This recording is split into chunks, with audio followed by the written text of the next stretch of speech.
iPhone, mo ni akong video tutorial para magbuhat og personalize nga ringtone. So, diretso na ta.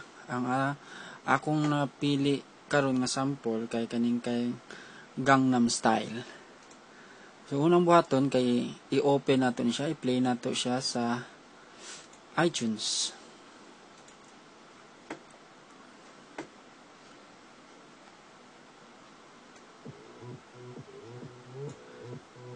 So, ang akong gustong buhaton, pilion ako kung asang party na ako siya dapat mag-start o dapat siya putlon.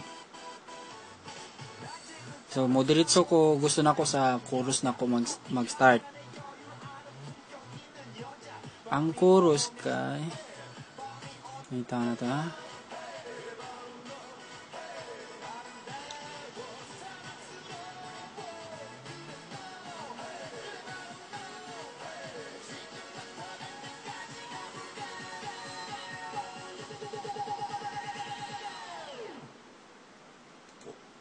So, ang chorus mag-start sa 1 minute and 9 seconds. Hinumduman nato ni mo natong start time. Play nato siya usab kay para makabaluta asang end sa chorus. Kay mo na akong gusto nga pilion.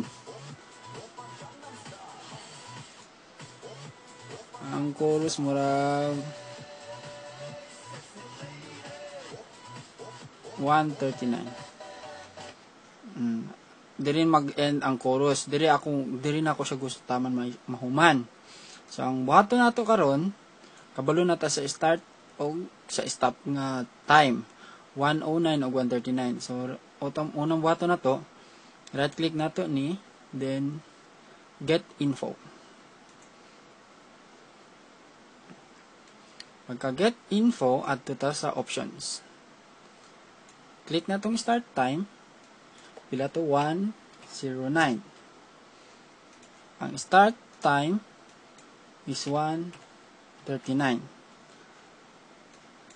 Okay. So, ang mga ringtones dahil sa iPhone kay maximum gina siya perminti og 30 seconds. So, ang ato ang gipili karon nasulod siya sa 30 seconds. Kung manubra na sad siya, dili pud siya i-play sa imong iPhone. Ang next natong button, naka-create na butang natong start ug stop time. Right click nato siya usab, then create AAC version. Wala nakita sa screen. Usab.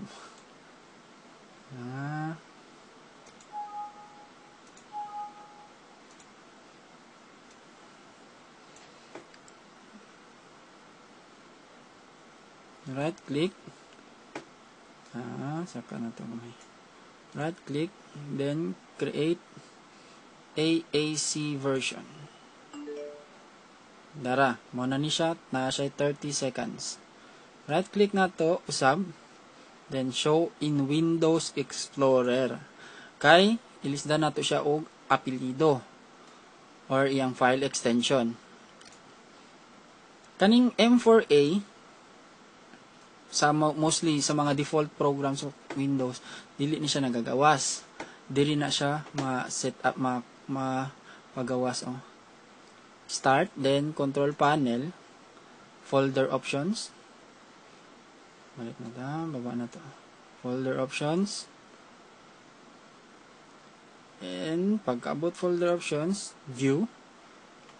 Tapos, hide extensions for known file types. Dapat i-uncheck nato siya, i-off nato siya para magawas to iyang mga file extensions, iyang apelido. And then click apply, then okay. So balik na ta diri sa atong file nga AAC version kani siya. So i-right click nato usab, then i-rename. Rename.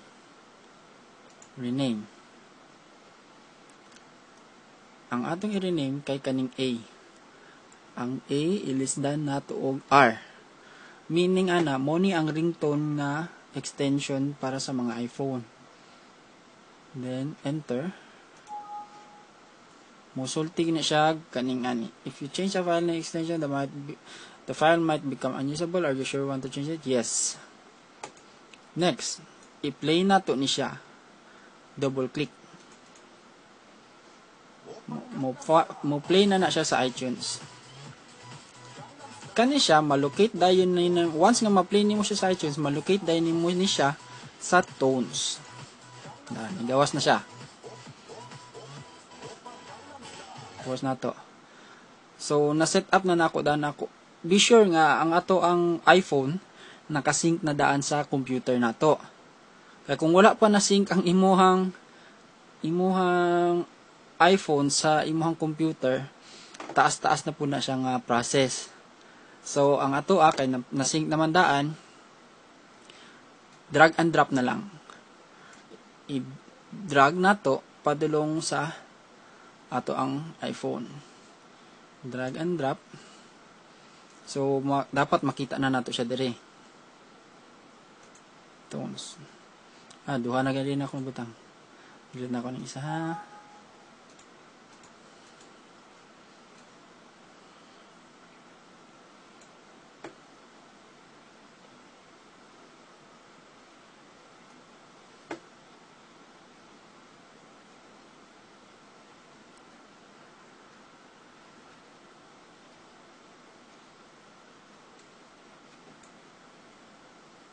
Nagdugay man.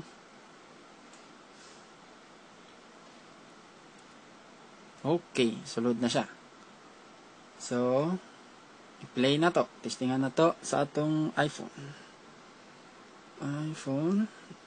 Click settings. Then, add to sa sounds. Add to sa ringtone. Dapat makita na nato na siya. Dili man diri nga iPhone. Pikas nga iPhone. Sa ikaduhang iPhone. Drag and drop, add to balik sa tones. Balik sa tones. Drag and drop 3.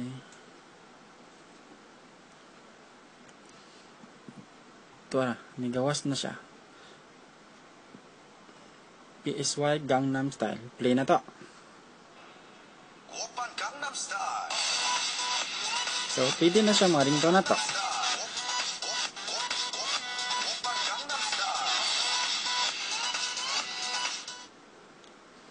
Okay, maura to tanan og salamat.